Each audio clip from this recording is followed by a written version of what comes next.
साथियों नमस्कार, स्वागत है आपका एक और इस नई वीडियो में और आप देख रहे हैं बिग इंडिया टीवी। देश में 2024 का लोकसभा चुनाव बेहद करीब है और देश में बनने वाला है साथियों नया प्रधानमंत्री। साथियों जैसे जैसे चुनाव नजदीक आ रहा है वैसे वैसे ही तमाम पार्टियों की जो कार्यशैली है, जो एक्टिविटी है, उनमें काफी बदलाव देखने को मिल रहे हैं। साथियों अगर यहाँ पर बात करें हम इंडिया वाले गठबंधन की, तो इंडिया वाला गठबंधन जिस दिन बनकर तैयार हुआ उस दिन से लेकर आज तक इंडिया वाला गठबंधन कमजोर होता गया भाजपा के मुकाबले। लेकिन साथियों आज हम बात करेंगे एक नए गठबंधन को लेकर, एक नए गठबंधन के आसार और लगभग साथियों 100% वो गठबंधन होने की कगार पर है और बहुत जल्द आपको उत्तर प्रदेश के अंदर एक नया गठबंधन देखने को मिल सकता है। साथियों हम बात कर रहे हैं पल्लवी पटेल और बहन कुमारी मायावती को लेकर। खबरें साथियों अभी चल रही थी कि बसपा सुप्रीमो ने 2 सीटें अनाउंस की पल्लवी पटेल के लिए कि आप इन सीटों में से कोई सी भी एक सीट चुन लीजिए और उस पर आप चुनाव लड़ लीजिए। एक साथियों फूलपुर की सीट, एक इलाहाबाद की सीट। साथियों फूलपुर की सीट पर ही जो पल्लवी पटेल के पिताजी थे सोनेलाल पटेल, उन्होंने जीत हासिल की थी और वोट को वहां पर इकट्ठा किया और इसीलिए साथियों फूलपुर की सीट पर पल्लवी पटेल की दावेदारी ज्यादा बनती है। आपको बताएं साथियों प्रदेश के अंदर कुर्मी समाज का वोट बैंक 6% है, जो कि खासकर साथियों पल्लवी पटेल के पाले में रहता है और पल्लवी पटेल की साथियों बात करता है। साथियों एक तरफ खबर चली थी कि पल्लवी पटेल को बसपा सुप्रीमो लगभग साथियों 5 सीटें देने की कोशिश कर रही थी, लेकिन शर्त वहां पर यह थी कि बसपा के सिंबल पर वो 5 के 5 कैंडिडेट लोकसभा का चुनाव लड़े। इस बार 2024 में यानी कि 5 सीटें बसपा सुप्रीमो पल्लवी पटेल को दे रही थी कि आपको हम 5 सीटें दे रहे हैं, लेकिन बसपा के सिंबल पर ही आपके लोग चुनाव लड़ेंगे। और साथियों खासकर इस गठबंधन के लिए बसपा सुप्रीमो ने वहां के जोनल कोऑर्डिनेटर को लगाया ताकि वो पल्लवी पटेल से बात करते रहे और लगभग साथियों 4 बार पल्लवी पटेल से बात भी हो चुकी है। आप जानते हैं साथियों पल्लवी पटेल जी ने कल परसों में ही जो उन्होंने सूची एक जारी की थी अपने 3 प्रत्याशियों की, उस सूची को उन्होंने भंग कर दिया, उसको रद्द कर दिया और दोबारा सूची देने की बात कही। ऐसा क्यों हुआ? कुछ लोग कह रहे थे कि समाजवादी पार्टी से शायद बात बन गई, अखिलेश यादव मान गए, लेकिन वो तो खुद आकर मीडिया में कहकर चले गए कि हमारा गठबंधन 2022 के लिए था, 2024 के लिए नहीं। और अखिलेश यादव अब खुद कबूल रही हैं कि हम भाजपा को नहीं हरा पाएंगे और साथियों इसीलिए समाजवादी पार्टी लगातार कमजोर होती चली गई और पल्लवी पटेल साथियों बसपा के पाले में आने की पूरी उम्मीद है। अब साथियों बात करते हैं थोड़ी सी मुस्लिम समाज को लेकर। इस बार मुस्लिम समाज साथियों बड़ा ही निर्णायक की भूमिका में रहने वाला है और साथियों खासकर पश्चिमी उत्तर प्रदेश में मुस्लिम समाज वर्तमान में शांत स्थिति में है।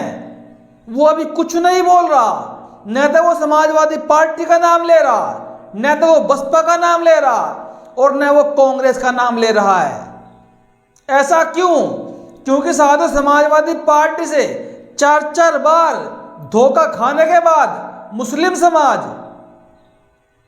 इस बार समाजवादी पार्टी के ऊपर विश्वास करने के लिए तैयार नहीं है और जो प्रत्याशी समाजवादी पार्टी ने दिए, जहां पर मुस्लिम कैंडिडेट का होना जरूरी था, वहां पर समाजवादी पार्टी ने गैर मुस्लिम को टिकट दिया। इस बात से भी समाजवादी पार्टी से मुस्लिमों की नाराजगी है और साथियों अभी भी जो कुछ मुस्लिम वोट बैंक फिलहाल समाजवादी पार्टी के पास रुका हुआ है, उसका सिर्फ एक कारण है कि इन्होंने कांग्रेस से गठबंधन कर लिया उत्तर प्रदेश में और समाजवादी पार्टी प्रमुख इतना डर गए, इन्होंने कांग्रेस को जो एक सीट लाती है उत्तर प्रदेश में उसको 17 सीटें लोकसभा की दे दी। वो जानते हैं साफ साफ कि हम लोकसभा का चुनाव हार रहे हैं, लेकिन 2027 के लिए समाजवादी पार्टी प्रमुख अपनी पार्टी को मजबूत करने के लिए कार्य कर रहे हैं। लेकिन साथियों बसपा सुप्रीमो की जो लिस्ट आई है, उस लिस्ट को देखकर देश के तमाम बड़े बड़े वरिष्ठ पत्रकार भी भौचक्का रह गए और वो कहने लगे कि बसपा सुप्रीमो ने मानो कसम खा ली है भाजपा को पलटने की, भाजपा को हराने की, और इसलिए बहन जी के प्रत्याशी इस तरह से आ रहे हैं। गुजर को भी टिकट दे दिया, जाट को भी टिकट दे दिया, क्षत्रिय को भी टिकट दे दिया, ब्राह्मण को भी दे दिया, दलित को भी दे दिया, मुस्लिम को भी दे दिया। मुस्लिम को 7 प्रत्याशी पश्चिम उत्तर प्रदेश में, जहां पर उनकी जनसंख्या ज़्यादा है और होना भी चाहिए, जहां पर जिसकी जनसंख्या ज़्यादा हो उनको ही टिकट मिले। लेकिन बहन जी ने सारे उस नारे को यहाँ पर अप्लाई कर दिया जो मान्यवर साहब काशी राम जी ने दिया था कि जिसकी जितनी संख्या भारी उसकी उतनी हिस्सेदारी। लेकिन समाजवादी पार्टी में ये नारा कहीं से कहीं तक भी सेट नहीं बैठता और उल्टा पीडीए का नारा जो समाजवादी पार्टी ने दिया, लेकिन समाजवादी पार्टी के नेता ने पीडीए को कमजोर करने का काम किया। आज हालत क्या है पीडीए की, हालत क्या है पीडीए की आज पीडीए में से साथियों दलित समाज निकल कर अलग खड़ा हो गया, पिछड़ा समाज एक एक करके निकल गया। अब जो ए बचा है अल्पसंख्यक, उसमें से भी साथियों लगभग 60% वोट बैंक खिसक चुका है समाजवादी पार्टी का, क्योंकि अखिलेश यादव नहीं चाहते कि उनके बराबर में कोई दलित राजनेता बैठे या दलितों को भागीदारी दी जाए। इसलिए चंद्रशेखर रावण के लिए नगीना की एक लोकसभा सीट नहीं छोड़ी गई समाजवादी पार्टी से, जबकि चंद्रशेखर रावण ने समाजवादी पार्टी का कदम कदम पर साथ दिया। लेकिन चंद्रशेखर रावण को क्या मिला? धोखा, सिर्फ धोखा। और इसीलिए उन्होंने बहन जी का विरोध किया गठबंधन में आने से कि बहन जी को गठबंधन में नहीं लाएंगे। तो साथियों क्या इसका मतलब यह नहीं है कि समाजवादी पार्टी खुद ही चाहती है कि इंडिया वाला गठबंधन मजबूत ना हो, ये चुनाव को जीते, ये जानबूझकर हारना चाह रहे हैं। जब लगातार देश में चर्चा हो रही थी कि बसपा सुप्रीमो को हम प्रधानमंत्री बनाना चाहते हैं, अखिलेश यादव ने भी बयान दिया कि हम प्रधानमंत्री बनाना चाहते हैं, तो फिर ऐलान क्यों नहीं किया? ऐलान क्यों नहीं किया? उल्टा बहन जी का विरोध किया। साथियों इसी को कहते हैं दोगली राजनीति, यानी कि साथियों राजनीति संभावनाओं का खेल है। जो आपको दिखता है डिस्प्ले पर वैसा होता नहीं है, और जो आपको नहीं दिखता वो साथियों होता है।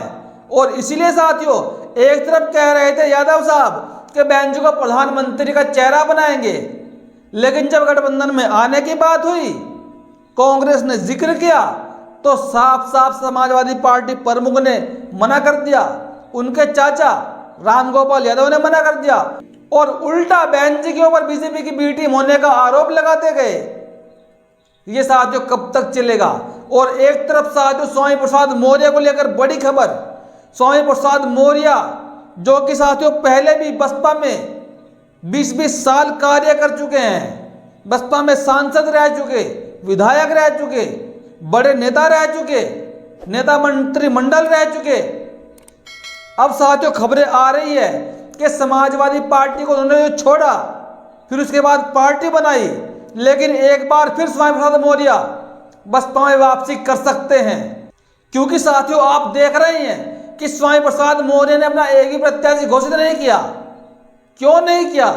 क्योंकि वह बसपा के नेताओं के संपर्क में है। बहुजन समाज पार्टी के बड़े ही दिग्गज नेता रह चुके हैं स्वामी प्रसाद मौर्य, और समाज ये भी कह रहा है कि अब तो उनको बसपा में वापसी कर लेनी ही चाहिए। और एक तरफ साथियों होली के दिन बिजनौर में हुई हिंसा को लेकर दलित समाज के ऊपर जो जातिवादी गुंडों ने प्रहार किया, पत्थरबाजी की, उसको लेकर बहन जी की तुरंत साथियों टिप्पणी आ गई, तुरंत प्रतिक्रिया आ गई। और बहन जी ने साफ साफ सरकार को भी चेताया कि जल्द से जल्द इनके ऊपर मुकदमा दर्ज करके इन पर SC/ST एक्ट की कार्रवाई हो। जिन लोगों ने भी दलितों की बस्ती पर हमला किया, दलितों को हानि पहुंचाई, उन पर SC/ST एक्ट में मुकदमा हो और उनको जल्द से जल्द जेल भेजा जाए।